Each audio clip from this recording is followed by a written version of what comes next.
महाभारत में ना कई कहानियां हैं, लेकिन कुछ कहानियां ऐसी हैं जो दिल पर सीधी लगती हैं। एकलव्य की कहानी उन्हीं में से एक है। ये कहानी है त्याग की, समर्पण की और गुरु भक्ति की। एक ऐसी भक्ति जिसकी मिसाल आज भी दी जाती है। तो चलिए आज एकलव्य की इसी अद्भुत और कह सकते हैं दिल को छू जाने वाली कथा को समझते हैं। लेकिन इस कहानी में घुसने से पहले एक सवाल है जो हमें खुद से पूछना चाहिए। एक बहुत ही गहरा सवाल कि आखिर महानता की असली कीमत क्या होती है। क्या ये सिर्फ मेहनत है या कुछ और भी? आइए इस कहानी के जरिए इसी सवाल का जवाब ढूंढने की कोशिश करते हैं। तो कहानी की शुरुआत होती है एक सपने से। एक ऐसे नौजवान का सपना जो एक असाधारण धनुर्धर बनना चाहता था। और उसकी ये चाहत, उसकी ये जिद उस जमाने के सामाजिक नियमों के लिए एक सीधी चुनौती थी। ये नौजवान था निषादराज हिरण्यधनु का बेटा एकलव्य, जंगल में रहने वाला एक वनवासी। लेकिन उसका सपना महलों में रहने वाले राजकुमारों से भी बड़ा था। उसका बस एक ही लक्ष्य था, दुनिया का सबसे बड़ा, सबसे बेहतरीन धनुर्धर बनना। और इस सपने को पूरा करने के लिए उसकी नज़र में गुरु सिर्फ एक ही थे, आचार्य द्रोणाचार्य। वही द्रोणाचार्य जो कुरु वंश के राजकुमारों को शिक्षा दिया करते थे। और बस यहीं पर कहानी में आता है पहला और सबसे बड़ा मोड़। देखिए, एक तरफ था एकलव्य, एक वनवासी जिसका सपना आसमान छूना चाहता था, और दूसरी तरफ थे कौरव और पांडव, राजकुमार जिन्हें गुरु द्रोण जैसे महान गुरु से शिक्षा पाने का सौभाग्य मिला था। तो जब एकलव्य, आप सोचिए कितनी उम्मीदों के साथ द्रोणाचार्य के पास पहुंचा होगा, लेकिन हुआ क्या? उसकी जाति का हवाला देकर, उसकी प्रतिभा को देखे बिना ही उसे शिष्य बनाने से साफ साफ मना कर दिया गया। अब सोचिए, किसी के लिए भी ये कितना बड़ा झटका होता। लेकिन ये अपमान, ये अस्वीकृति एकलव्य को तोड़ नहीं पाई। नहीं, बल्कि इसने उसके अंदर की आग को और हवा दे दी। और यहीं से शुरू हुई उसकी अकेले ही एक महान योद्धा बनने की जबरदस्त यात्रा। अब उसने जो किया वो सच में असाधारण था। उसने क्या किया? जंगल में गया और द्रोणाचार्य की मिट्टी की एक मूर्ति बनाई। उसी मूर्ति को अपना गुरु मान लिया और बस शुरू हो गई उसकी तपस्या।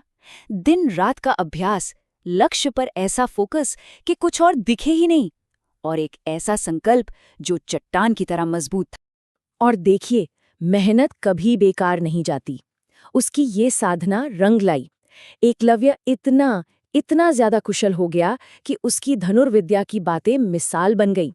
कहते हैं कि वो ऐसे तीर चला सकता था कि पेड़ की टहनी जरा भी न हिले और पत्ता नीचे आ गिरे। सोचिए जरा, ये किस तरह का नियंत्रण रहा होगा। और फिर एक दिन जंगल में कुछ ऐसा हुआ जिसने उसकी इस छिपी हुई प्रतिभा को सबके सामने ला दिया।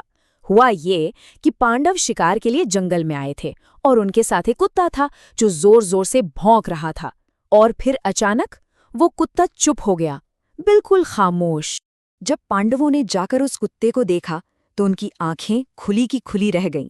कुत्ते का मुंह तीरों से भरा हुआ था, लेकिन कमाल की बात ये थी कि उसे एक खरोंच तक नहीं आई थी। तीर ऐसे चलाए गए थे कि बस उसका भौंकना बंद हो गया। ये नज़ारा देखकर अर्जुन तो सन्न रह गया। उसे तुरंत अपने गुरु द्रोण का वो वादा याद आया कि अर्जुन, तुम ही दुनिया के सबसे श्रेष्ठ धनुर्धर बनोगे।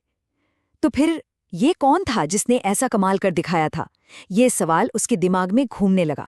बस इसी घटना के बाद कहानी अपने सबसे नाटकीय, सबसे निर्णायक मोड़ पर पहुंचती है।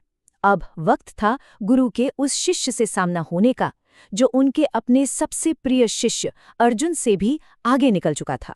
अर्जुन को इतना बेचैन देखकर द्रोणाचार्य और सारे राजकुमार उस रहस्यमयी धनुर्धर को खोजने निकल पड़े।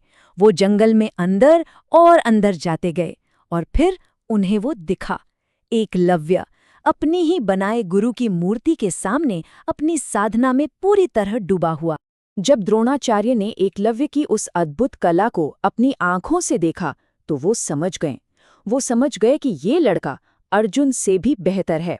और तब उन्होंने उससे सीधा एक सवाल किया।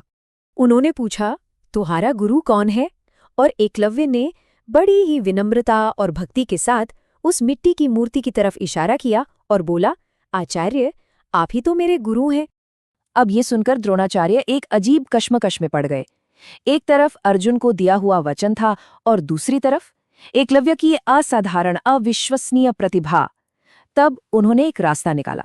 उन्होंने कहा, ठीक है, अगर तुम मुझे अपना गुरु मानते हो तो तुम्हें मुझे गुरु दक्षिणा भी देनी होगी। एकलव्य तो खुशी से झूम उठा। वो तो कुछ भी देने को तैयार था। उसने कहा, गुरुवर, आप बस आज्ञा दीजिए। लेकिन द्रोणाचार्य ने गुरु दक्षिणा में जो चीज मांगी उसे सुनकर शायद हर कोई कांप जाता। उन्होंने मांगा एकलव्य के दाहिने हाथ का अंगूठा। जी हाँ, वही अंगूठा जिसके बिना कोई भी धनुर्धर धनुष पर तीर चला ही नहीं सकता।